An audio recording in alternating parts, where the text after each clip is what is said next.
أعوذ بالله من الشيطان الرجيم بسم الله الرحمن الرحيم والصلاة والسلام على أشرف الأنبياء والمرسلين نبينا محمد وعلى آله وأصحابه أجمعين وأشهد أن لا إله إلا الله وحده لا شريك له وأشهد أن محمدا عبده ورسوله صلى الله عليه وسلم.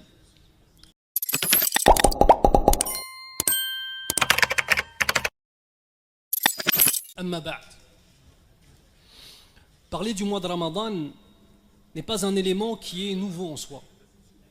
Lorsque vient le mois de Ramadan, toutes les khotab, tous les discours du vendredi portent sur le mois de Ramadan. Et on a de nombreux frères, de nombreux mashaykh, jazahumallahu khair, qui viennent dans les mosquées et qui parlent du mois de Ramadan en termes généraux. Et chaque année, ça se reproduit. Première des choses sur laquelle je voudrais qu'on réfléchisse, c'est combien de fois nous avons entendu parler du fadl de Shahr Ramadan, de l'importance de ce mois de Ramadan, de l'importance de salat fil layl, qiyam al-layl, de la prière pendant la nuit, de l'importance de ce sawm bidhatihi en tant que tel, et de l'ajr al-muta'alliq bi hadha as-sawm, de la récompense qui est liée à ce sawm de Ramadan. Et qu'est-ce que ça a fait dans nos cœurs? Combien de fois on a entendu les versets Ya ayyuhalladhina amanu kutiba alaykumus siyamu kama ila akhirih.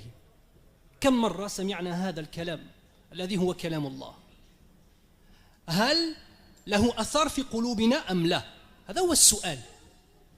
كثرة المحاضرات أمر جيد ممتاز، قد يكون ممتاز، ولكن بشرط أن يكون المستمعون يستمعون إلى الكلام وهم مستعدين على أن يتغيروا على أن يتحسنوا.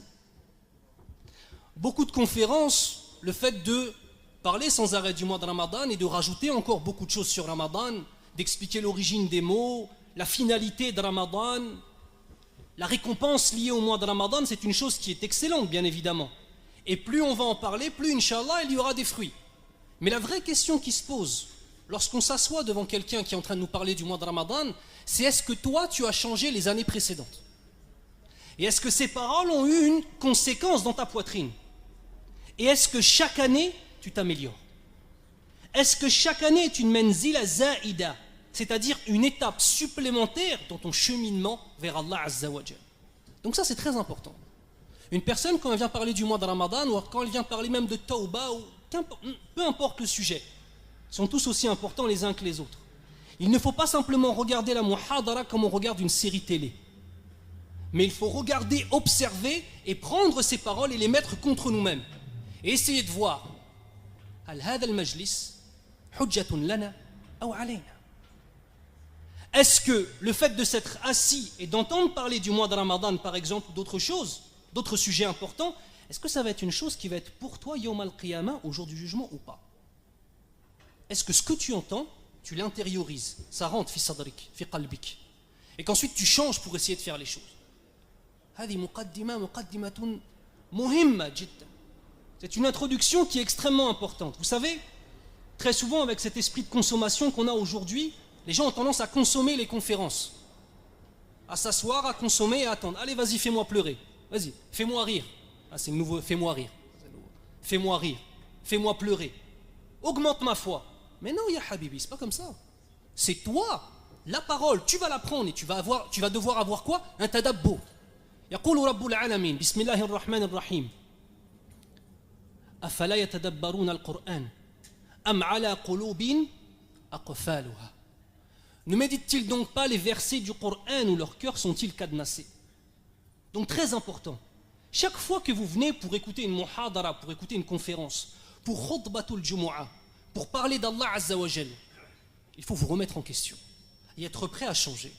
Ça c'est une introduction qui est très importante, Inch'Allah ta'ala. Deuxième élément, ce dont nous allons parler maintenant, c'est du mois de Ramadan et je vais commencer par faire une introduction qui est liée aux termes qui sont employés dans le Coran al-Karim. Premier des termes, Ramadan. Ma aslu kalima Ramadan. Ramadan كلمة تأتي من الرمض والرمض هو يعني الحر الشديد. كما قال النبي صلى الله عليه وسلم في حديث مشهور: صلاة الآوابين حين ترمض الفصال. صلاة الآوابين بمعنى صلاة التوابين، وهي صلاة الضحى. الفصال جمع الفصل, le petit chamelon qui vient d'être sevré. Le premier des éléments sur lequel on va s'attarder, incha'Allah ta'ala, c'est essayer de comprendre les mots. Car comprendre les mots, c'est comprendre les concepts. Et comprendre les concepts, c'est comprendre pourquoi Allah Azza wa Jal a décidé d'utiliser tel mot et pas tel autre. Ainsi, on voit la hikmah ilahiyya, la sagesse infinie d'Allah Azza wa Jal, même dans le fait d'avoir choisi tel mot au lieu de tel autre. Et le Coran al-Karim est bien évidemment rempli de cela. Ramadan a une origine d'un mot qui est ar-ramad. Ar-ramad, c'est la chaleur intense. Et on a un alif wa nun zaïd. Et ça a donné Ramadan, qui exprime quoi? Enfin, qui signifie quoi finalement nahwiyan? Il est quoi? Il est shahru ramadani, shahru ramadana ou la shahru ramadanu? Qu'est-ce qu'on dit? شهر رمضان ممنوع من الصرف. لا ممنوع. تعرفون ممنوع من الصرف؟ Qui connaît ممنوع من الصرف؟ الله أكبر. لا ينون وعلامة جره الفتحة. لا في المدرسة قديما هذا درستم هذا؟ لا. طيب. Le mot Ramadan est un mot qui est mamnou' min as-sarf. Bon, ça, apparemment, c'est pas trop utile que je le dise, Inch'Allah ta'ala. Donc le mot Ramadan, ça vient d'une base qui est Ramad, qui signifie la chaleur intense. Et on a un hadith du prophète sallallahu alayhi wa sallam qui dit dans la traduction du hadith: Salatul awwabin, la prière des repentants. Bima'na tawwabin. Hina, cette prière des repentants, son temps intervient lorsque El Fisal, c'est-à-dire les jeunes chamelons, se brûlent les pattes. Et quel a été le terme employé? Tarmadou, Ramadan, Tarmadou. Vous entendez un petit peu la consonance? C'est la même base. Les ulama, les savants ont divergé sur l'origine. Pourquoi est-ce que le mois de Ramadan summiya Ramadan? Pourquoi?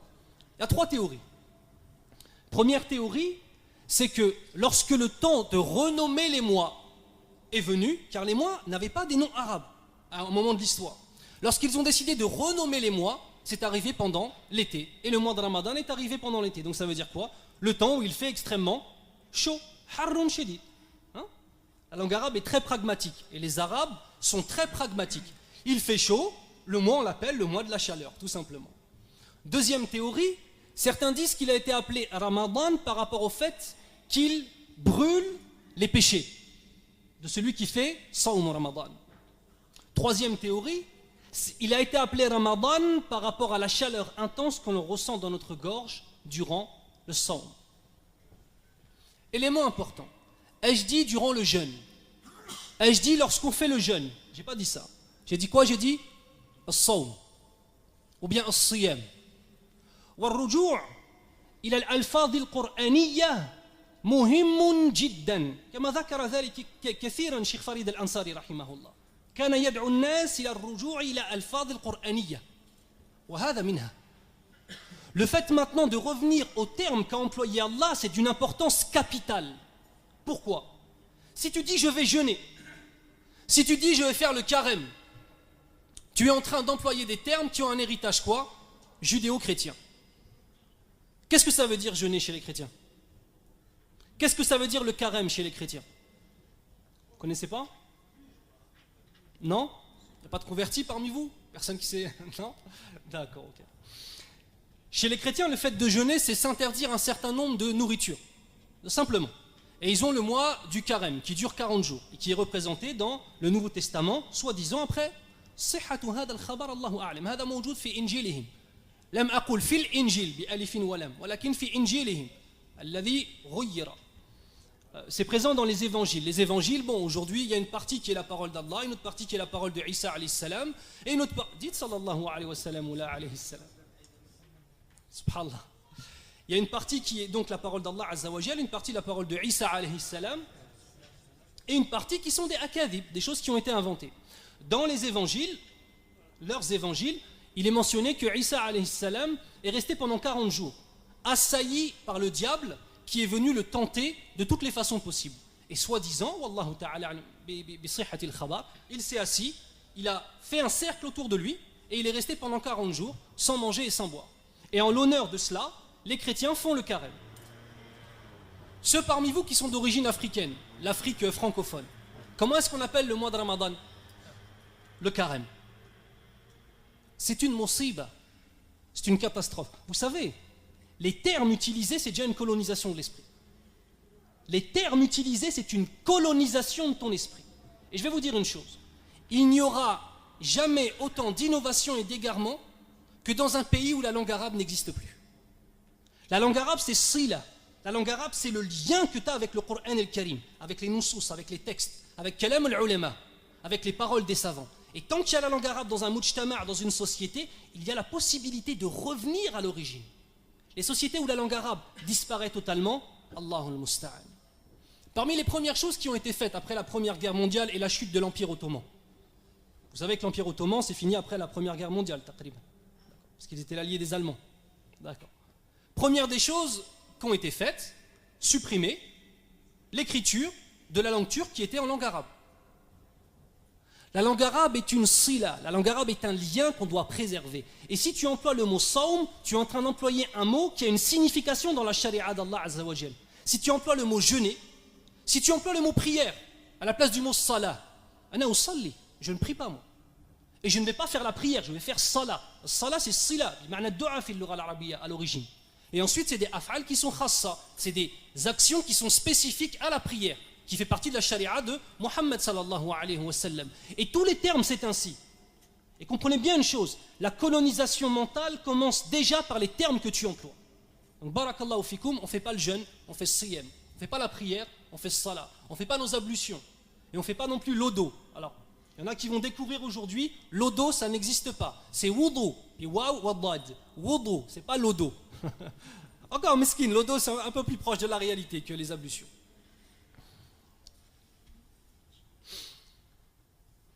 De même, on doit se rappeler de l'époque à laquelle le mois de Ramadan a été rendu obligatoire. D'accord? C'est durant la 2e année de l'Hijra. D'accord? Il est très important de se souvenir que pendant le premier mois de Ramadan, dans lequel ils ont fait Siyam, on a eu la bataille de Badr. Ici, on a une information qui est importante, historiquement parlant, qui est que le mois de Ramadan et le Sawm de Ramadan commencent directement avec un jihad contre soi-même. Et là, dans ce contexte ici, c'était aussi un jihad contre les Quraysh, bien évidemment. Mais le premier des éléments, c'était le jihad contre soi-même. C'est-à-dire le fait de faire un effort intense. Et de ce jihad contre lui-même, on a eu la naissance de quoi? Le fait de protéger les biens des musulmans. On a eu un jihad contre les Quraysh, subhanallah. Une alaqa. Qu'est-ce que ça nous dit ça? Ça nous dit que ton mois de Ramadan, que ta salah, ta prière, ta salah, et que toutes les adorations et l'ibadat que tu fais ne doivent pas simplement être des choses que tu gardes dans ton cœur. Elles doivent avoir quoi? Une influence dans la réalité du monde dans lequel tu évolues. Ce n'est pas de la théorie Ramadan. Le Sawm, ce n'est pas de la théorie. Le Salah, ce n'est pas de la théorie. Le Hajj wal Umrah, ce n'est pas de la théorie. Ziyarat Shuhada Uhud, ce n'est pas de la théorie. Tout ça, c'est des choses qui sont des éléments de ton histoire, qui sont des éléments de la charia d'Allah Azza wa Jal, qui doivent avoir une influence directe en toi et de toi, et une influence autour de toi. Et tu changes le mujtama' dans lequel tu es, Inch'Allah ta'ala. يقول رب العالمين يا أيها الذين آمنوا كتب يا أيها الذين آمنوا هذا خطاب خاص للذين آمنوا وليس للجميع إن أراد الله سبحانه وتعالى أن يخاطب جميع المخلوقات قال يا أيها الناس. Premier des éléments dans Ya ayyuhal ladhina amanu qui est important, c'est que ici Allah Azza wa Jal fait un khitab. Khitab, ça veut dire un message spécifique. Spécifique. Pour qui? Pour ceux qui sont les porteurs de la foi. Lorsqu'Allah Azza wa Jal veut s'exprimer et s'adresser à toutes les créatures d'Allah, aussi bien les musulmans que les non-musulmans, il dit quoi? Ya ayyuhan nas, ce qui signifie, dans la traduction du verset, ô vous les hommes. Petite parenthèse. Allah dit Ya ayyuhal ladhina amanu. Est-ce que j'ai le droit de dire, quand je vais faire la traduction du verset, Allah dit ô vous les porteurs de la foi? يجوز هذا؟ هذا لا يجوز مطلقا. هذا كذب على الله عز وجل. قال الله يا أيها الذين آمنوا يقال هذا؟ القرآن كلام الله وهو باللغة العربية. Quand tu dis et quand tu traduis un verset, tu te dois absolument de dire ce qui signifie.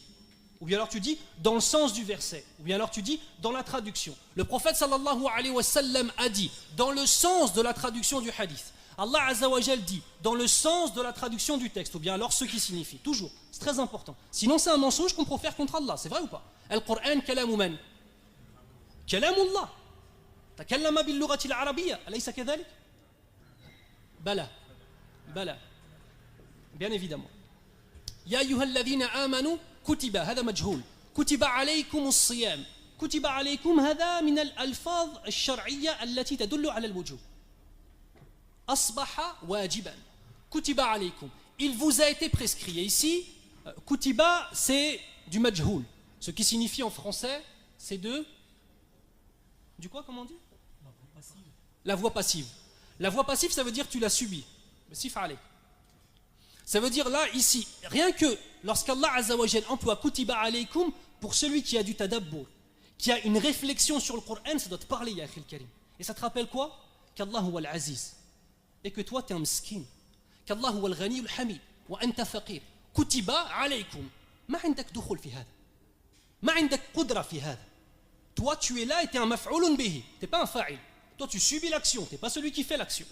Kutiba alaykum. Vous savez, Salaf Salih, ils étaient comme ça. Quand tu lis dans Tafsir, quand tu lis des passages de l'imam Al-Qurtubi, rahimahullah, ou même de l'imam Zamakhshari, rahimahullah, avec toutes les choses, rahimahullah, quand tu lis des passages sur le tadabbur, la réflexion qu'ils avaient profonde sur le Coran et le Karim, t'astaghrib, subhanallah, t'ata'ajjab, t'es étonné, sur des éléments qui pour nous ne nous parlent même pas, pour eux, ça a changé leur vie, subhanallah. Ici, en vérité, c'est un dhikr. T'es un maf'ul bihi, ya akhil karim. C'est tout ce que tu es, tu subis l'action. Kutiba alaykumu الصيام الصوم بمعنى الإمساك الصوم c'est le fait de se retenir de faire un certain nombre d'actions. On a le صوم qui est mentionné dans le Coran al-Karim dans sourate Maryam inni nadhartu lirahmani sawma dans le sens du verset j'ai consacré au Rahman sawm. Est-ce que ça signifie que Maryam alayha salam wa radiyallahu anha a fait le siyam tel qu'on le connaît dans la charia de Muhammad sallallahu alayhi wa sallam? C'était un imsak. Elle s'est retenue de faire quoi? De parler. Question. C'est dans le Coran.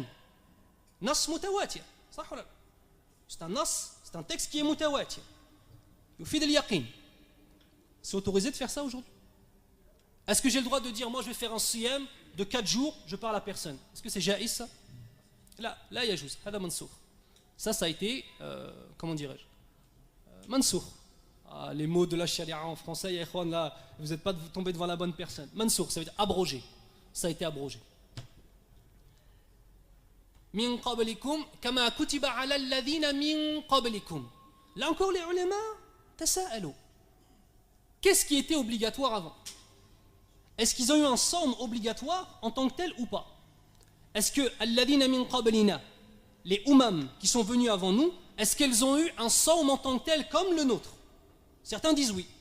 Ça on retrouve dans le tafsir de ce verset-là dans Al-Jami' li Ahkam al-Qur'an, l'imam Al-Qurtubi rahimahullah. Est-ce que réellement c'était un sawm tel que le nôtre ou pas? Certains disent oui, la majorité disent non. Autre question. Avant le fait que Ramadan soit rendu obligatoire, est-ce que nous avions des jours qui étaient obligatoires dans la charia? Oui ou non?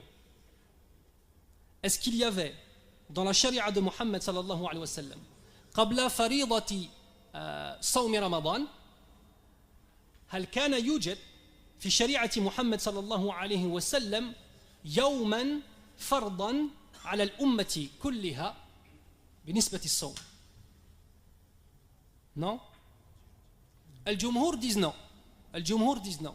Al-Hanafiya rahimahumullah ils disent qu'il y avait Yom Ashura qui était obligatoire pour toute la communauté musulmane et qu'ensuite Ramadan est venu abroger cet effet-là et que c'était différent.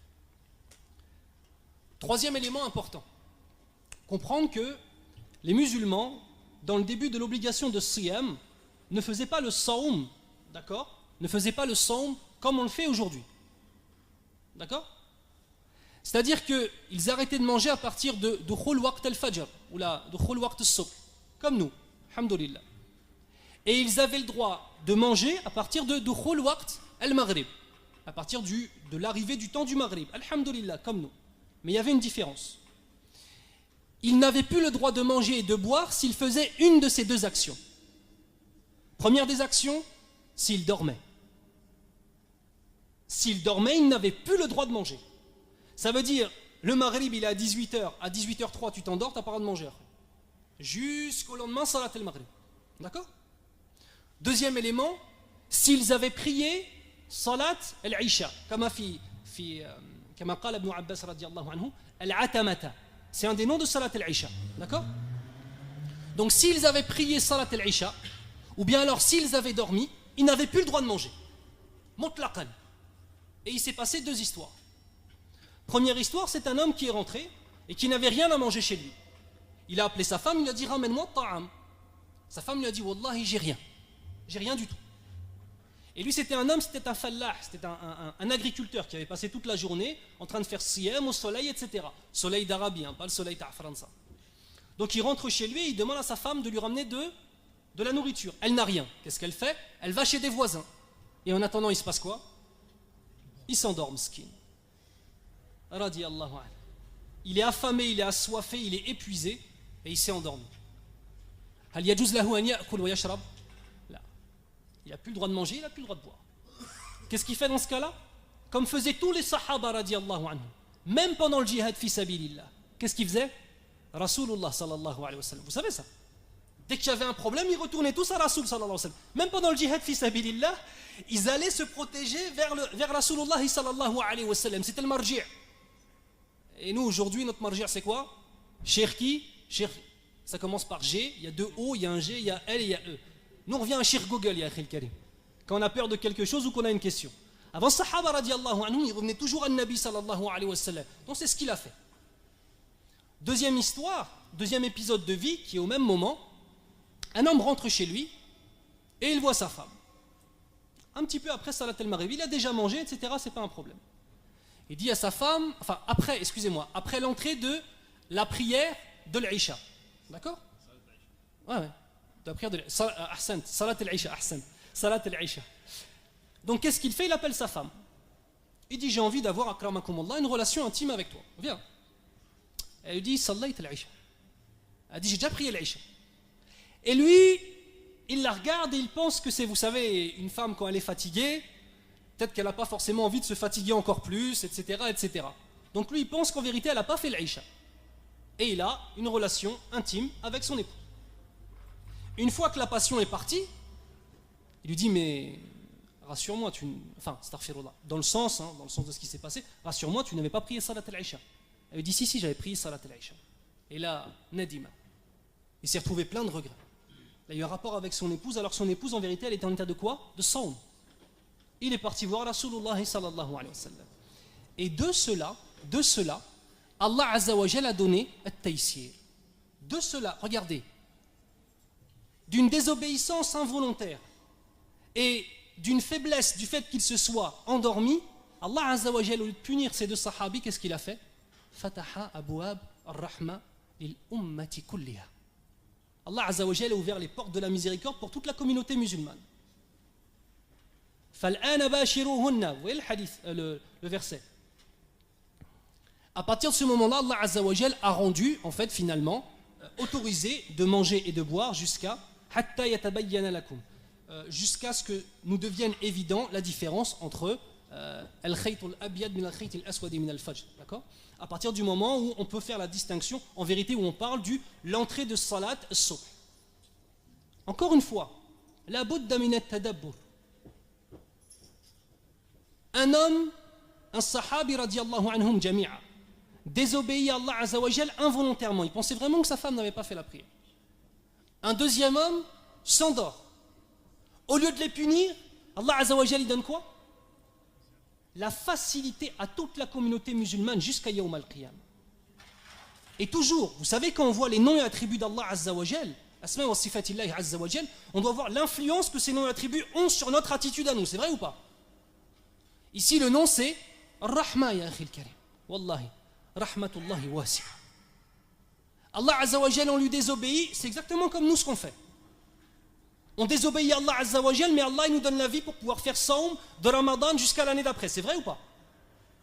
Allah Azza wa Jalla, on lui désobéit. Na'asillaha subhanahu wa ta'ala wa yahfaduna wa yasturuna. Allah Azza wa Jalla, on lui désobéit, mais il nous protège, il nous préserve et il cache nos péchés. Subhanallah.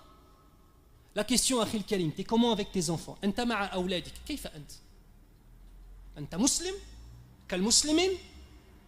وعندك أداب المسلمين أم لا؟ وما هو أداب المسلمين؟ هو كأداب الله عز وجل مع المخلوقات مبني على الرحمة والعدل والحكمة. La question à se poser ici, quand on voit la miséricorde d'Allah Azza wa Jal et qu'on voit la justice, la justesse et la sagesse d'Allah Azza wa Jal, pose-toi la question, est-ce que toi t'es comme ça? Bien évidemment, lillah al-kamalu lillah, Allah Azza wa Jal il est parfait. Donc nous on essaie simplement de reproduire avec notre imperfection, c'est vrai. Mais est-ce que toi, le fait qu'Allah Azza wa Jal, au lieu de punir des gens, il leur donne une facilité pour toute la communauté musulmane, dont toi, 1400 ans après, tu profites, est-ce que ça te parle? Est-ce que ça va peut-être te pousser à avoir plus de miséricorde envers tes enfants et envers tes frères et sœurs? Asma'ullah Azza wa Jal wa sifatihi, les noms d'Allah Azza wa Jal et ses caractéristiques, c'est une chose qui doit nous parler et qui doit nous changer, Inch'Allah ta'ala. D'ailleurs, pour le faïda, pour voir à quel point, subhanallah, le fiqh, le droit musulman est immense. Regardez, comment اختلف les ulama. فالآن باشروهن, ça veut dire quoi? Dans le sens, et maintenant, ayez des rapports avec vos épouses, jusqu'au temps du fajr. Vous savez, il y a vous connaissez les 4 madahib? C'est quoi la première? Dans l'ordre historique. Al-Hanafiya, wal-Malikiyya, wal-Shawafi' wal-Hanabil, رحمهم الله جميعا. وعندنا مذهب خامس على خلاف الظاهرية. الظاهرية, c'est un autre madhab. Vraiment le grand porteur de ce madhab, on va dire, c'est pas le créateur mais le grand porteur, c'est Ibn Hazm al-Andalusi rahimahullah. Ici dans ce verset, فَالْآنَ بَاشِرُوهُنَّ, c'est quoi? C'est du amr. Al-amr fi al-asl yadullu ala al-wujub. Quand tu as du amr, quand tu as de l'impératif, ça veut dire que c'est une obligation, c'est vrai ou pas? وَنَخْرُجُ مِنْ هَذَا الْأَصْلِ بِقَرَائِنٍ. Et on peut sortir en vérité de cette origine des choses qui est l'obligation avec des éléments extérieurs qui vont nous permettre de dire non, ici c'est pas obligatoire. C'est du amr, c'est de l'impératif, mais ici ça ne veut pas dire l'obligation, ça veut dire que c'est mustahab. D'accord? Ou bien alors c'est juste jaïz, c'est juste autorisé. Khassatan quand tu avais une interdiction avant et qu'ensuite tu as eu de l'impératif un ordre, et bien là ça vient simplement autoriser. Et bien eux, vous savez ce qu'ils disent al-Zahiriyya? C'est un wajib shar'i d'avoir un rapport avec ton épouse chaque nuit de Ramadan, akhil karim. Sinon tu es athim. Là, ils vont être contents de cet avis-là. Sinon, tu portes un péché. Je ne vous dis pas que c'est vrai, attention. Hein. Allahu ta'ala a'lam bis-sawab. Ana maliki, ana tabi' al-malikiyya. Walakin, yani, ce que je veux vous dire, regardez, comment le fiqh il est wasi'. Comment aujourd'hui les gens, pour des petites masaïl, est-ce que tu as mis tes mains comme ça, ou alors comme ça, tu as fait le sadl? Comment les gens, ils s'entretuent, mon frère, Akhil Karim, alors qu'en vérité, sur des choses, on a tous le même verset et les paroles, elles sont différentes. Comment t'expliques ça? Rahma. C'est le khilaf entre les ulama, bihamdillahi azza wa jal. En parlant de rahma, on a parlé de rahma d'Allah azza wa jal, la miséricorde d'Allah subhanahu wa ta'ala vis-à-vis de ses créatures dans le fait de leur rendre plus facile le sawm. On doit essayer de se souvenir que parmi les noms d'Allah azza wa jal et parmi les sifat d'Allah subhanahu wa ta'ala, les plus importantes pour nous à retenir ici, parmi les plus importantes, c'est le rahma. Mais le problème se pose encore une fois. Comment avoir conscience de l'influence de la rahma, de la miséricorde d'Allah Azza wa Jal dans le mois de Ramadan si on ne sait pas qu'Allah huwa ar-Rahim, huwa ar-Rahman ar-Rahim? Et si on ne sait pas c'est quoi le rahma, c'est un problème ou pas? Si tu ne connais pas Allah, tu ne peux pas l'aimer. Si tu ne connais pas Allah, tu ne peux pas aimer Allah. Et un homme ou une femme qui étudie les noms et attributs d'Allah n'aura jamais rien à voir, n'aura rien à voir du tout dans sa spiritualité avec une personne qui n'a pas étudié les noms et attributs d'Allah. C'est une certitude. Tu ne peux pas aimer quelqu'un que tu ne connais pas. Tu ne peux pas aimer quelqu'un que tu ne connais pas. Et c'est pour ça qu'on a beaucoup de gens qui ont une apparence de musulmans, ou même des hommes et des femmes. Ils font la prière depuis 50 ans, depuis 60 ans, mais ils ne connaissent pas Allah. Fala yuhibbun Allah. Comment tu peux aimer Allah Azza wa Jal si tu ne le connais pas? Tu le connais par ses noms et ses attributs.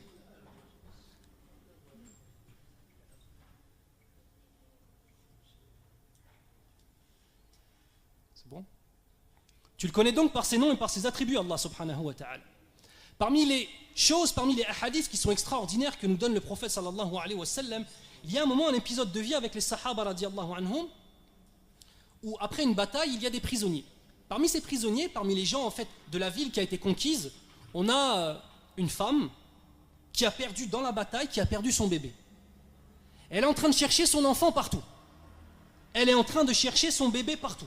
Imaginez-vous la détresse qu'elle est en train de ressentir, cette femme-là. Imaginez-vous si elle arrive à le retrouver, comment elle va être avec lui. D'accord? Elle est en train de chercher partout, de pleurer, d'hurler, et elle se dit que son nouveau-né est déjà mort. Et le prophète sallallahu alayhi wa sallam est avec les sahaba radiyallahu anhum, et il la regarde, et il la voit. Et tout de suite, le prophète sallallahu alayhi wa sallam, quand il voit une chose, une occasion d'éduquer les sahaba, qu'est-ce qu'il fait? Il saisit l'occasion, toujours. Toujours. Rabbani, toujours. Est-ce que nous on fait ça avec nos enfants ou avec nos frères? Ça c'est une autre question. Mais le Nabi sallallahu alayhi wa sallam voit cette femme et il se met à l'observer. Et donc tous les sahaba qui aimaient tellement le Nabi sallallahu alayhi wa sallam, dès qu'ils faisaient quelque chose, qu'est-ce qu'eux ils faisaient? Ils faisaient la même chose que lui. Donc ils observent cette femme. Et ils la voient chercher dans tous les recoins son enfant. Et ensuite elle le retrouve. Imaginez le farh. Imaginez la joie qu'elle ressent. Elle prend son enfant, elle le serre, elle l'embrasse et elle l'allaite. Et le Nabi sallallahu alayhi wa sallam prend l'occasion et il dit aux sahaba radiyallahu anhum, Lallahu arhamu bi'ibadihi min hadihi biwaladiha. Dans le sens, Allah azza wa jal ressent encore plus de miséricorde pour ses adorateurs, pour ses esclaves, pour ses servants, que cette femme ne ressent de miséricorde pour son nouveau-né qu'elle avait perdu et qu'elle vient juste de retrouver. Ça, c'est la miséricorde d'Allah Azza wa Jal. Arham. Ça veut dire qu'il reconnaît qu'il y a une rahma chez cette femme. Excuse-moi, Akhil Karim, tu connais une miséricorde plus grande sur la face de la terre que la miséricorde qu'une femme ressent pour son enfant? Tu connais ou pas? Et Akhil, ça n'existe pas. La plus grande des miséricordes que tu peux avoir, fil hayati dunya, c'est quoi? C'est la miséricorde qu'une mère ressent pour son enfant. Et bien Allah Azza wa Jal, il a encore plus de miséricorde pour toi.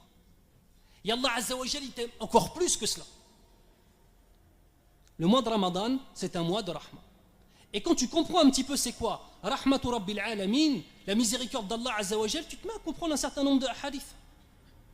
قال النبي صلى الله عليه وسلم فمن صامه وقامه احتسابا خرج من ذنوبه كيوم ولدته أمه. Allahu Akbar. Yani, vous savez ce que ça veut dire ça?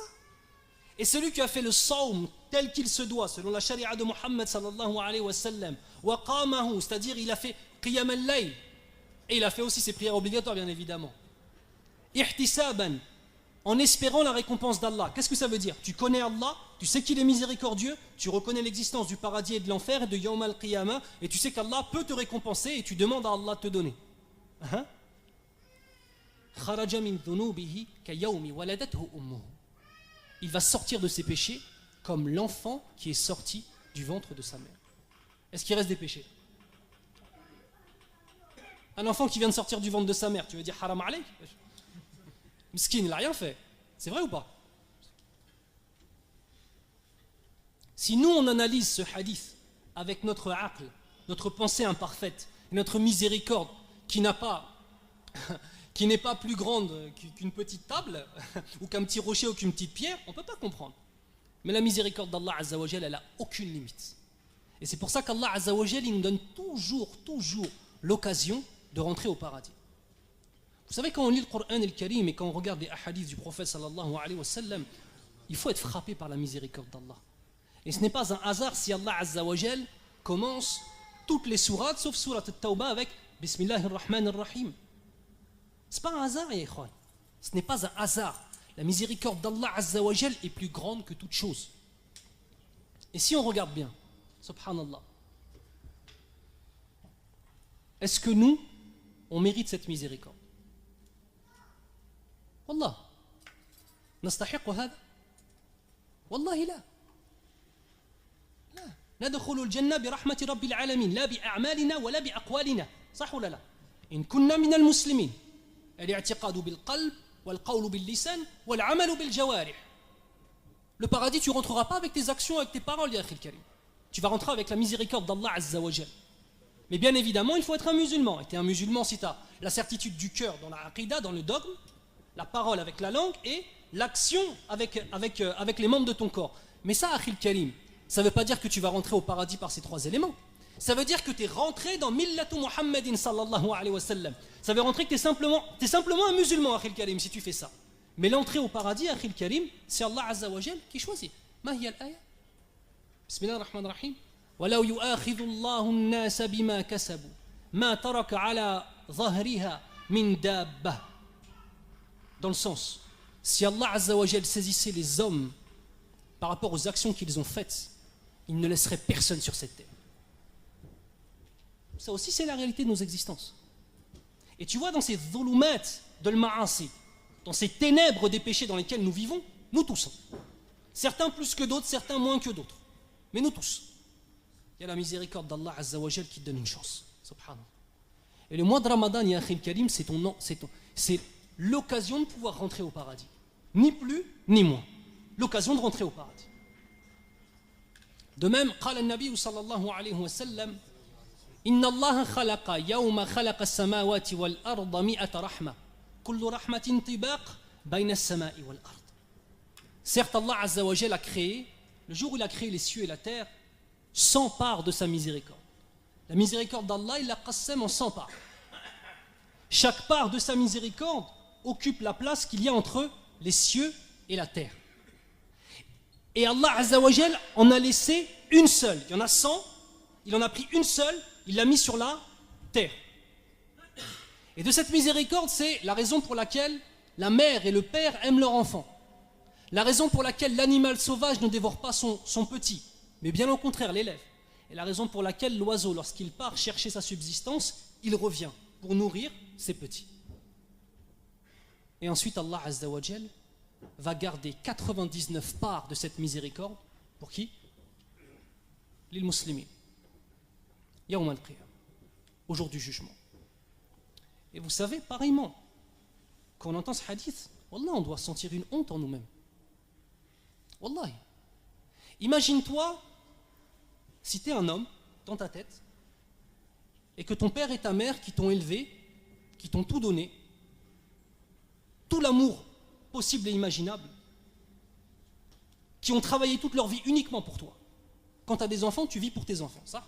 Quand tu as des enfants, ta vie elle est finie, tu vis pour tes enfants, c'est tout ce que tu fais. Ceux qui ont des enfants, ils savent de quoi je parle. Et ensuite, cet enfant-là, sans arrêt, il désobéit à ses parents.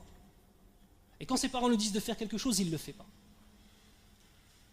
Et quand tu lui dis, mais tu n'as pas honte de ce que tu fais, il te dit non. Qu'est-ce que tu penses de lui? Il est comment? Il est ingrat. Quand on pense à la miséricorde d'Allah Azza wa Jal et qu'on voit nos péchés en face de cela, on doit avoir conscience qu'en nous-mêmes, il y a une part d'ingratitude envers Allah Azza wa Jal. Ikhwan, wallahi sarahatan, je vous le dis, hein, ça ne suffit pas d'avoir une barbe pour entrer au paradis. Wallahi. Ça ne suffit pas d'avoir l'apparence du musulman pour entrer au paradis, wallahi. Il faut avoir une conscience de qui tu es. قال الله عز وجل يا أيها الناس أنتم الفقراء إلى الله والله هو الغني الحميد والله هو الغني الحميد إن يشاء يذهبكم ويأتي بخلق جديد وما ذلك على الله بعزيز. Oh vous les hommes, ici c'est pour qui? Pour tous, musulmans, non musulmans. أنتم الفقراء إلى الله. Vous êtes ceux qui ne possédez rien. الفقير يعني أشد من المسكين عند شوافع. الفقير c'est مسكين, c'est il a rien مسكين. إلى الله. Alors qu'Allah Azza wa Jal il possède tout. والله هو الغني الحميد. عرفنا سبحانه وتعالى بكلمة فقراء وعرف نفسه بالغني وزاد الحميد. Toi tu es un miskin, Akhil Karim, et moi je suis un miskin. Tu es un faqir. Mais est-ce que tu es un faqir ila Allah ou tu es un faqir ila dunya? C'est ça la question. Est-ce que tu as conscience de cette pauvreté et de cette indigence qui caractérise l'homme que tu es, la personne, l'homme ou la femme que tu es, et tu te diriges vers Allah parce que tu sais qu'Allah huwa al-ghani, c'est lui qui possède tout, ou bien alors tu te diriges vers les causes de cette vie d'ici-bas. Et est-ce que tu as conscience de tout cela? Fuqara, ghani, al-hamid, et Allah il rajoute encore. Al-hamid ça veut dire alladhi yastahaqqu al-hamd bi dhatihi. C'est celui qui par essence même mérite Al-hamd. Vous savez, il y a une différence entre le hamd et le shukr. يوجد فرق بين الشكر والحمد. الشكر يكون مقابلا لإعطاء. تشكر شخصا إذا أعطاك شيء. Tu remercies quelqu'un lorsqu'il t'a donné quelque chose. Par contre, al-hamd, même s'il t'a rien donné, tahmadu. Pourquoi? Parce que par essence même, il mérite cette louange. Et c'est pas un hasard si le premier mot du Coran, c'est quoi? C'est quoi le premier mot du Coran? Alhamdulillah. Wallahu huwa al-ghani wal-hamid. In yasha yudhibkum. Vous avez rien? Allah possède tout. Il est le parfait par excellence qui mérite la louange. Et ensuite, on vient encore te parler de qui tu es. In yasha, s'il veut, yudhibkum. Il vous détruit tous. Wa ya'ti bi khalqin jadid. Et Allah, il vient avec une nouvelle création. Et Allah encore, il nous dit wa ma dhalika 'ala Allahi bi'aziz. Et ça, pour Allah Azza wa Jal, ce n'est pas difficile. C'est extrêmement simple. Mais pourquoi Allah ne nous détruit pas, subhanallah? Walaw yu'akhidhu Allah an-nas, on a dit. Si Allah il prenait la vie des gens par rapport à ce qu'ils ont accompli, il ne laisserait personne sur la surface de cette terre. Mais pourquoi il nous laisse, Allah Azza wa Jal, alors qu'on lui désobéit, alors qu'on délaisse ce qu'Allah Azza wa Jal veut de nous, très souvent, la plupart du temps? Pourquoi? Rahmatu Rabbil Alamin. Et vous savez, c'est comme si Allah nous invitait au paradis, qui disait rentrez au paradis, allez, fais ça, allez, fais juste ça, juste tu fais siyam, juste un mois, que tu sois un croyant pendant un mois, on te pardonne tous tes péchés. C'est pas ajib ça, Akhil Karim? Alors qu'Allah il n'a pas besoin de nous. Allahu Akbar. Allahumma arhamna. Allahumma arhamna. Quatrième et dernier point, Inch'Allah, on se doit de comprendre la dimension spirituelle du mois de Ramadan. Ar-ruh al-wijdani fi Ramadan. Ainsi, il ne faut jamais se limiter à l'apparence des actions. Il ne faut jamais penser, par exemple, que tu as fait un véritable saum si tu n'as pas mangé, tu n'as pas bu et tu n'as pas eu de rapport intime avec ton épouse de l'entrée du temps du soubh jusqu'à l'entrée du temps du maghrib. Ou ça fait, juste à fait ça. Non, non, non. Non, non, c'est pas comme ça. Qu'est-ce que tu as fait pendant ces journées de saum? Comment t'es-tu rapproché d'Allah Azza wa Jal? As-tu conscience que cette adoration, c'est l'occasion pour toi de rentrer au paradis? Vous savez, chez les jeunes, enfin les jeunes, comme si j'étais un papy, vraiment les petits, 20 ans, comme ça, ceux qui passent leur vie devant Internet, Allahul Musta'an. Vous savez là, Torrent 411, là, il est en train de chauffer là. Tous les sites de téléchargement, ils sont en train de chauffer. Vous savez pourquoi? C'est ce qu'ils font, Shabab. Ils téléchargent des films à gogo, ya Akhil Karim. C'est pourquoi? Comme ça, ils vont tuer le temps. Ils le disent, hein. Ils vont tuer le temps pendant le mois de Ramadan. Ils téléchargent plein de films et ils vont regarder des films toute la journée jusqu'à temps que vienne quoi? Le temps de l'iftar. Khasara hadihi amla. C'est une perte ou c'est pas une perte ça? C'est-à-dire, non mais, Allah c'est ajib comment les gens y pensent. La personne, il a Sawm Ramadan, tu sais c'est quoi pour lui? C'est un sijin. C'est une prison. Il est en prison. Il veut s'évader. Il veut essayer de penser au fait qu'il n'a pas faim, qu'il n'a pas soif. Alors il met des films. Des films dans lesquels il y aura des femmes qui ne portent pas le hijab, dans lesquels il y aura de la musique, dans lesquels il y aura qui ne portent pas le hijab ou akramakumullah qui ne portent pas de vêtements, Allahul Musta'an. Mais lui il dit normal, normal. Je suis en train de préparer Ramadan. C'est comme ça. Tasta'id de Ramadan hakada, subhanallah. Vous saisissez comment on est? C'est pas parce que tu fais salat que ta salat elle est acceptée d'Allah. C'est pas parce que tu fais saum que ton saum il est accepté d'Allah. Vous savez le Hassan al-Basri rahimahullah, qui est un des grands a'imma min al-tabi'in, vraiment parmi les grands, qui a été allaité par une des femmes du prophète sallallahu alayhi wa sallam. Wa Aisha radiyallahu anha, elle est partie à al-Basra, elle l'a entendu parler. Vous savez ce qu'elle a dit? Man hadha ar-rajul alladhi yatahaddathu kal-anbiya? Qui a dit ça? Man qalat hada? Aisha radiyallahu anha. Aisha, quand elle a vu le Hassan al-Basri, quand elle est partie à al-Basra, elle l'a vu, elle dit mais c'est qui cet homme qui parle comme un prophète? Et c'est qui dit ça? C'est Aisha. Il y a quelqu'un qui connaissait mieux le prophète sallallahu alayhi wa sallam, il n'y a personne. C'est elle qui le connaissait le plus, subhanallah. Al-Hassan al-Basri rahimahullah, une fois, Yawm Eid al-Fitr, après Salat al-Fitr, Salat de Eid al-Fitr, pardon, il a vu 2 hommes dans le fond de la mosquée en train de rire. Msakin, c'est Yom el-Eid, c'est vrai ou pas? C'est Mish haram alayhim, c'est. Voilà. Il est parti les voir. Elle leur a dit Wallahi, il y a 2 solutions à votre situation. Mais dans les 2 cas, je ne suis pas d'accord avec ce que vous faites. Hassan al-Basri qui te parle. Imagine-toi le plus grand savant de tous les temps d'aujourd'hui, je ne sais pas, Cheikh Mourtar al-Shinqiti ou un autre cheikh, un grand, il vient et te fait un inkar. Et c'est venu pendant 1400 ans, on est encore en train de le dire dans une mosquée à Puto. Imagine-toi la trace, comment elle est longue, subhanallah. Et vient et il dit, je ne suis pas d'accord avec ce que vous faites. Il y a 2 solutions et dans les deux cas, ce que vous faites, c'est pas bon. Il dit, premier des cas, vous ne savez pas si Allah a accepté ce somme de votre part. Et vous êtes en train de rire. Mais vous êtes des enfants ou quoi? Deuxième des solutions, vous avez reçu une information des cieux qui vous a informé qu'Allah avait accepté le somme. Et au lieu d'être en train de pleurer pour remercier Allah Azza wa Jal de cette miséricorde, vous êtes en train de rire. Donc dans le premier des cas, vous êtes des idiots, dans le deuxième des cas, vous êtes des ingrats.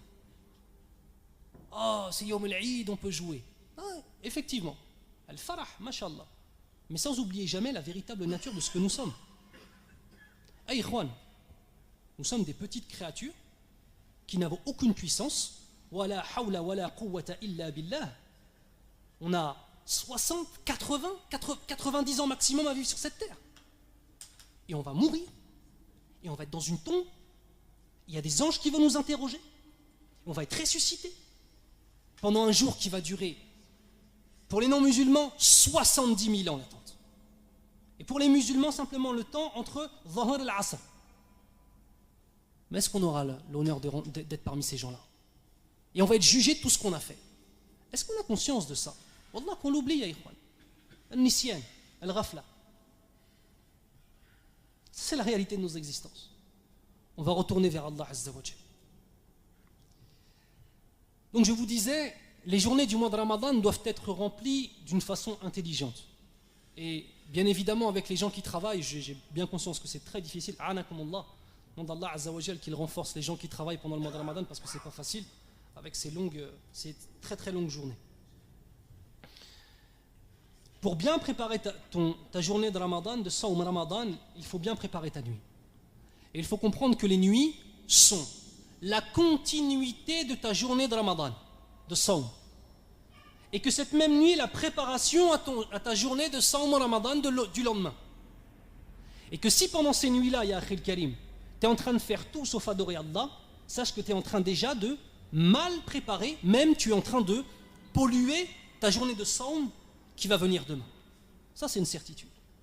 Donc, ne croyez pas simplement que le fait de prier pendant les nuits de Ramadan, ou le fait de faire des bonnes actions, ou le fait de se réunir pour parler d'Allah Azza wa Jal, c'est simplement une bonne chose sur le moment, sur tes nuits. Non.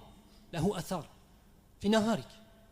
Il y a une grande influence sur ta journée et sur la façon dont toi tu vas faire ton siyam. Il y a des gens, subhanallah, ils passent leur journée, et beaucoup nos femmes aussi, mais c'est aussi un peu de notre faute. Beaucoup de nos femmes passent leur journée à faire quoi pendant Ramadan? Elles ont 2 activités principales.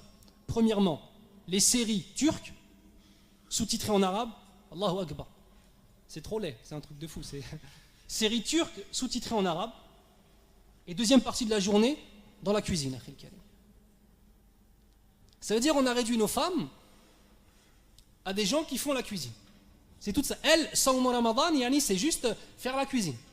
C'est avoir chaud dans la cuisine et faire ta'am de 13h jusqu'à 22h. Masha'Allah alaykum, Masha'Allah.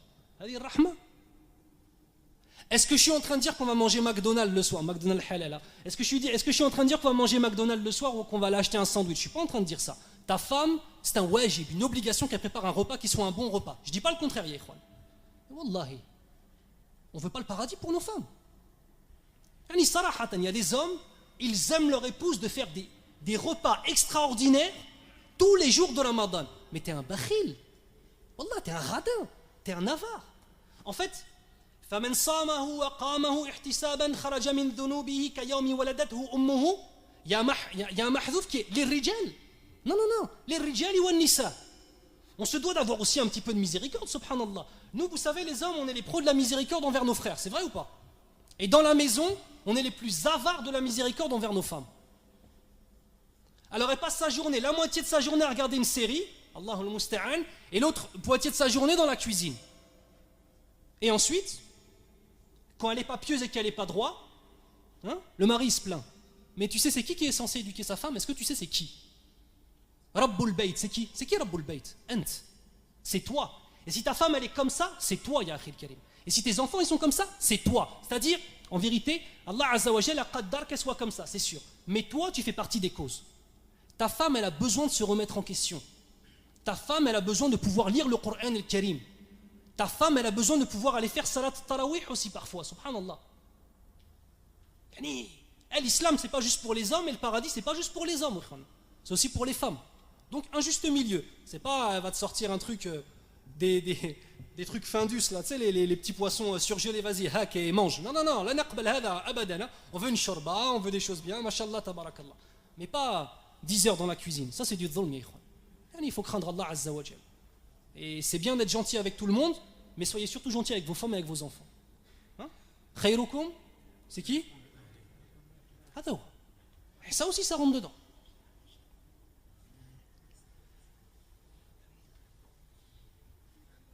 À quelle heure vous faites Salat al-Isha? Ça fait combien de temps que j'ai commencé? 45 minutes? Ok, c'est très bien, on va monter jusqu'à 50 minutes. Ok. Je voudrais finir, Inch'Allah, avec vous. Donc, très important, il y a deux dimensions. La première dimension, c'est les journées de Ramadan. La deuxième dimension, c'est les nuits de Ramadan. Et l'une est une obligation, la deuxième est la préparation à cette obligation. Et si tes nuits, tu ne les passes pas dans l'adoration, il y a très peu de chances que tu puisses adorer Allah Azza wa Jal, comme il se doit pendant Nahar Ramadan. Autre élément important, At-Tadabbur, la concentration lorsque le Coran al-Karim est récité. C'est très important. Yani, mashallah, en plus ici j'ai entendu l'imam, tabarakallah, c'est pas tout le monde qui a des gens qui ont étudié tajwid réellement et qui récitent aussi bien, tabarakallah. Donc ça déjà c'est une ni'ma. Je vous assure, hein, pour ceux qui vont en province, quand on va en province, yani, Msakin, ils n'ont pas les a'imma, très souvent ils n'ont pas les a'imma qu'on a sur Paris, subhanallah.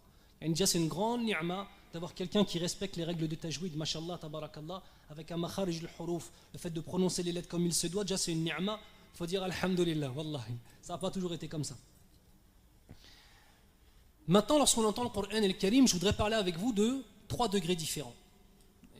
ذكر ذلك الإمام ابن قيم الجوزية رحمه الله في كتابه مدارج السالكين, le sentier des itinérants. Les 3 degrés différents des pleurs. البكاء حين تسمع ولما تسمع كلام الله عز وجل أو تستمع إلى كلام الله عز وجل. Le premier degré, comme le dit Ibn Qayyim rahimahullah, il nous dit que c'est, et là j'ai pas besoin de dire dans la traduction, parce que c'est pas le Nabi sallallahu alayhi wa sallam. Il nous dit dans le sens, ala kulli hal, le premier, c'est le degré des gens du commun. C'est-à-dire, lorsque les gens entendent des versets sur l'enfer, ils se mettent à pleurer. Ça, c'est aqal daraja min al-iman. Ça, c'est le minimum syndical, akhil karim. Si tu entends des versets sur l'enfer et que tu les comprends et que ça ne te fait pas pleurer, ton cœur, il est atteint d'un cancer de la foi en phase terminale. Miskin, il est sous des tuyaux qui sortent de ton cœur, il n'en peut plus, miskin. Tu entends les versets sur l'enfer, ça ne te fait rien, ça veut dire quoi? 2 solutions. Soit tu n'as pas peur d'Allah Azza wa Jal, et à ce moment-là, la tafqah shay'a, tu n'as pas compris. Soit tu crois que les versets de l'enfer, ils ne te concernent pas. Fala tafqah shay'a, kadhalik.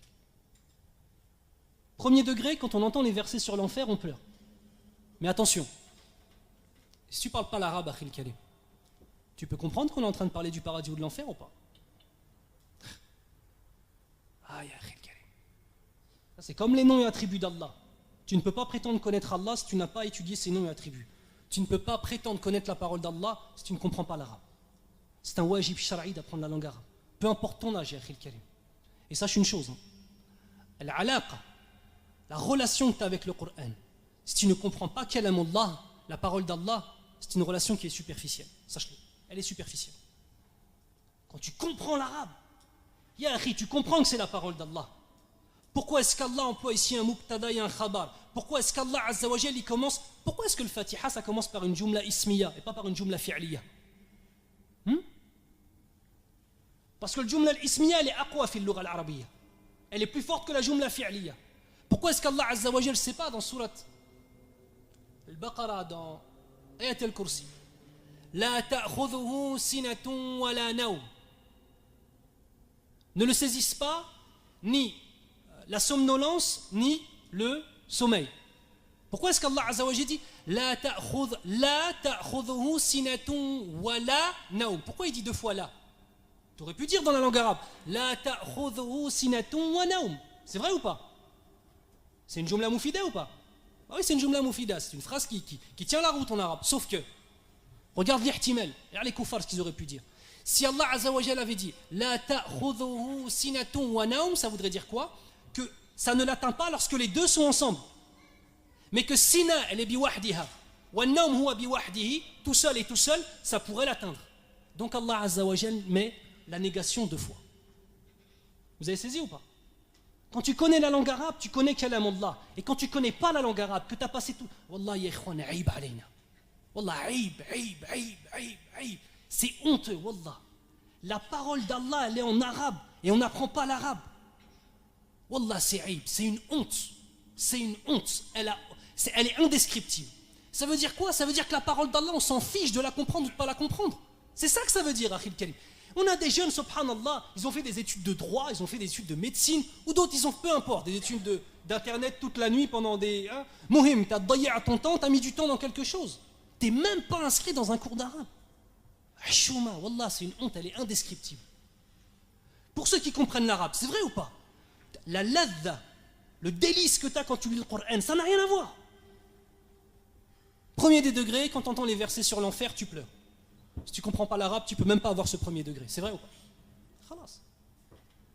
Deuxième degré, plus haut. Quand tu entends les versets sur le paradis, tu pleures. Pourquoi? Parce que tu es en train de penser finalement à toutes les choses que tu as délaissées, qui auraient pu te faire accéder à des degrés supérieurs au paradis. Indek nadm. Tu es en train de regretter. Premier c'est le khawf, le deuxième c'est le nadm. Troisième degré, tu pleures quand tu entends réciter les noms et attributs d'Allah. Tu sais pourquoi? Parce que tu es un amoureux d'Allah Azza wa Jal. Et quand Allah Azza wa Jal lui-même dans sa parole parfaite se décrit, tu ne peux pas retenir les larmes parce que c'est l'amour qui anime ton cœur. Ça c'est du hub. Et si tu ne connais pas les noms et attributs d'Allah, et si tu ne comprends pas la langue arabe, tu ne peux pas aimer Allah, ya akhil karim. Et ça, quand tu entends Ayat al-Kursi, tu ne pourras jamais pleurer de ta vie, ya akhil karim, parce que tu n'es pas un amoureux d'Allah Azza wa Jal. Vous savez, le hadith qui est connu, قال النبي صلى الله عليه وسلم ثلاث من كن فيه وجد حلاوة الإيمان أن يكون الله ورسوله أحب إليه مما سواهما. Celui qui a trois choses dans son cœur, il pourra goûter aux délices de la foi. Première des choses, qu'Allah et son prophète sallallahu alayhi wa sallam soient plus aimés de lui que toute autre chose. Et vous savez, yani, لا يؤمن أحدكم حتى أكون أحب إليه من والدي وولده والناس أجمعين. Vous ne serez dans le sens, vous ne serez de véritables croyants que lorsque vous m'aimerez plus. C'est le Nabi sallallahu alayhi wa sallam qui parle. Dans la traduction, lorsque vous m'aimerez plus que vos parents, vos enfants et que l'humanité tout entière. Mais comment tu peux aimer le prophète sallallahu alayhi wa sallam plus que tout ça? Plus que tes propres enfants, Akhil Karim. C'est possible ça? Si tu le connais même pas. Il y a des gens, Akhil Karim, tu leur poses la question sur le Nabi sallallahu alayhi wa sallam, c'est ce qu'ils te disent. Ouais, non, à un moment, Steve McQueen qui fait Hamza dans Risala, il parle au prophète sallallahu alayhi wa sallam.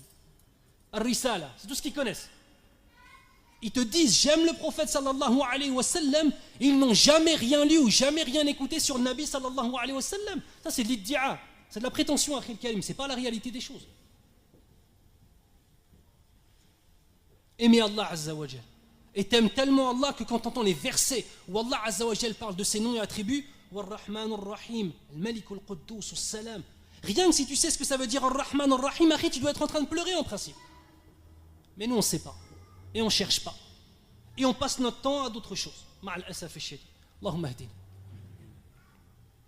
Quand on arrive à ce troisième degré, bien évidemment, quand on entend les versets sur l'enfer, tu pleures, et ceux sur le paradis, tu pleures. Sauf que tu ne vas plus pleurer de la même façon.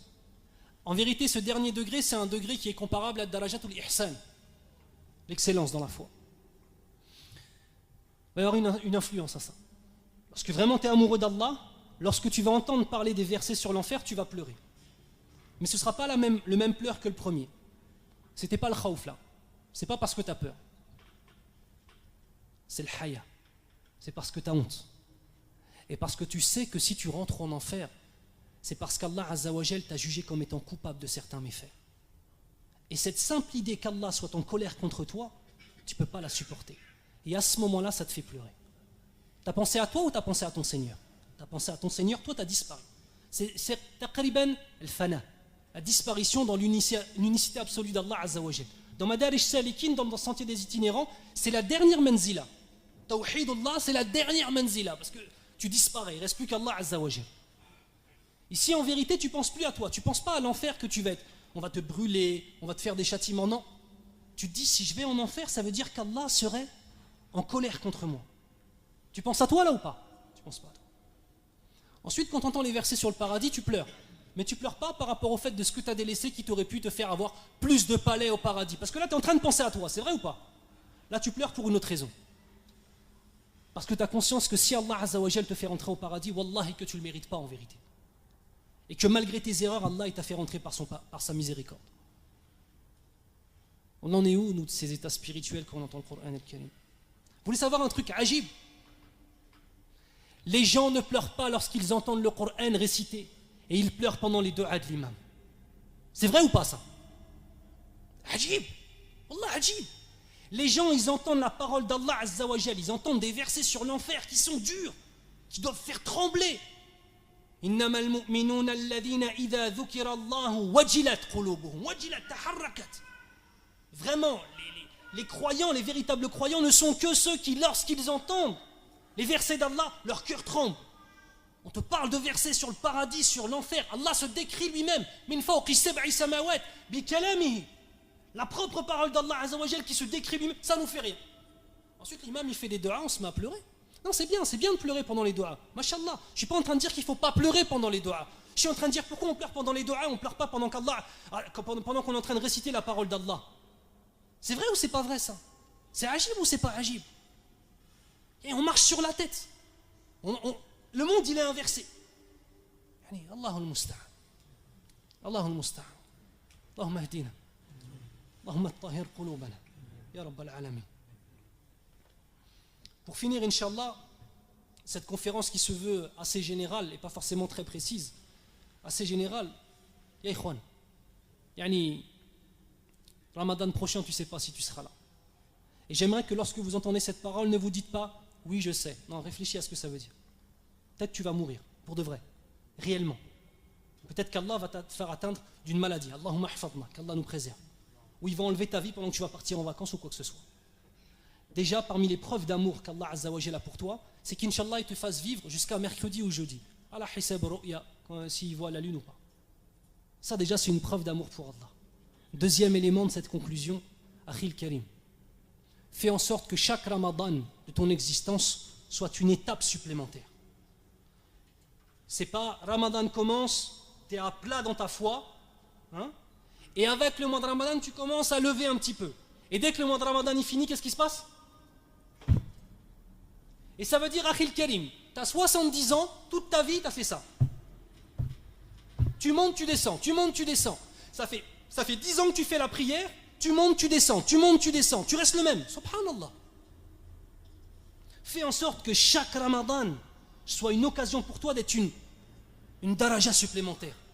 Un escalier. Tu vois, imagine-toi un escalier avec des milliers de marches. Pas 10 marches, des milliers de marches. Ça, c'est les escaliers de la piété. Chaque Ramadan essaie de monter des marches. Qu'est-ce que tu dirais de celui qui monte 3 marches et en redescend 4 à chaque fois? Il va aller où, lui? Allah, il va aller nulle part. Fais en sorte que chaque fois que tu prennes quelque chose pendant ce mois de Ramadan, ça devienne une résignation dans ta vie. Et vous savez, c'est pour ça que Ibn Qayyim rahimahullah, dans Madarij Salikin, il décrit as-sawm comme étant une manzila. C'est-à-dire un degré spirituel dans lequel tu vis. On demande à Allah Azza wa Jal de nous accorder la piété. Nas'al Allah subhanahu wa ta'ala an yahfadhana min an-nar wa an yarzuqana bi jannatihi subhanahu wa ta'ala. Subhanaka Allahumma wa bihamdika ashhadu an la ilaha illa ant astaghfiruka wa atubu ilayk wa barakallahu fikum.